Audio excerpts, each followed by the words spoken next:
Hello guys, good morning. So ayan guys, on the way kami sa funeral ng aking alagang aso. So biruin mo guys, parang tao ang ginawa nila, meron siyang burol kahit mga ilang oras lang. Ayan, so habang nasa biyahe kami, nalulungkot na ang aking mga alaga, dalaga at binata. Ganon din ang aking among babae. Ayan guys, so mahal na mahal nila yung kanilang alagang aso. Ako ay napamahal na rin sa aking alagang aso kasi 12 years ko rin inalagaan yung aso na yun. So mabait siya alagaan, hindi siya masungit, hindi siya katulad ng ibang aso na kahol ng kahol, na laging galit. Ayun po ay mabait talaga siya. Kaya napamahal ako sa asong iyon. Iniyakan ko rin siya ng sobra. Pero hindi ko lang ipinapakita sa aking mga amo at alaga kasi alam ko na nalulungkot din po sila. So ayan, malapit na kami sa lugar kung saan i-cremate yung aming aso. Ayan. So hindi ko alam kung ano yung tamang suot, pero lahat ng kamag-anak o ay kapamilya ni amo kong babae, ang suot nila is dark color.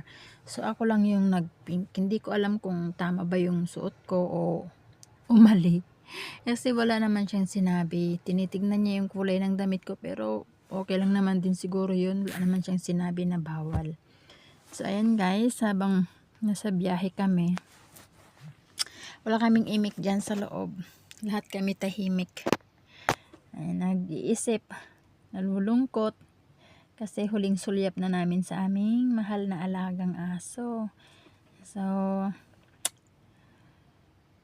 tinanong ko sila kung kukuha pa sila ng panibago. Sabi ng amo kong babae, baka hindi na, pero baka kukuha pa. So hindi sigurado. Kaya ang intindi ko sa sinabi niya na natatakot ako, baka hindi na, sabi niya.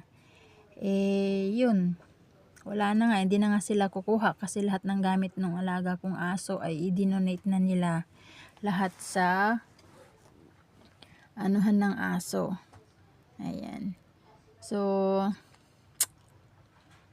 wala na talaga akong aalagaan na aso, kundi magluluto, maglilinis, magluluto ng para sa lolo, maglilinis sa buong kabahayan. Ayan, mamamalengke, yun na lang yung aking magiging trabaho dahil wala na naman na akong baby, lahat malalaki na. At siguro magkakaroon na ako ng time para magpapawis araw-araw kasi wala na. Si lolo na lang, uuwi din naman siya kapag magaling na yung sugat niya. So andito na nga kami guys sa funeral home para sa mga pet funeral home. And so ang ganda ng place. So nakikita nyo guys, ang linis, maaliwalas. At sa mga gilid-gilid, makikita mo yung mga box na yan.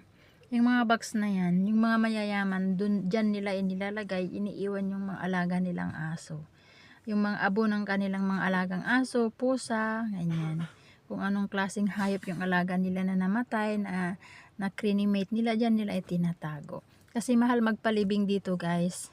Mahal ang bayad pag ginilibing nila sa lupa yung mga alaga nilang aso. Parang ganun din sa mga tao.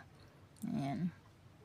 So ngayon lang ako nakapasok sa lugar ng mga kung saan kinikremate yung mga animals.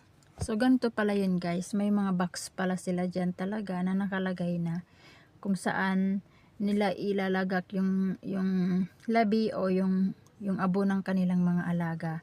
Ayan. So ang daming bakante, pero siguro yung mga naglalagay lang po dito ay yung mga mayayaman talaga. Ayan.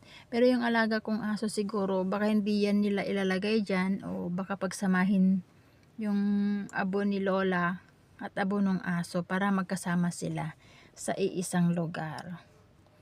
Ayan. So ang cute ng nila, no, yung ano pang tawag dyan sa ganyan. And may mga padlak-padlak din sila. Andyan din yung mga abo ng alaga nilang aso o pusa. Naglalagay din sila ng mga pagkain ng mga alaga nilang namatay. Parang tao ang ginagawa nila, nag-aalay sila, ganyan yung mga laruan ng mga aso nila o pusa nila, nandiyan inilalagay din nila sa box na yan. Meron pa diyan yung isang box, napakaraming jar. Ang dami niya sigurong alaga. Ayan. So, nakikita nyo guys, nasa ano na kami. Nasa may lobby. Papasok na kami dun sa room. Kung saan nakaburol yung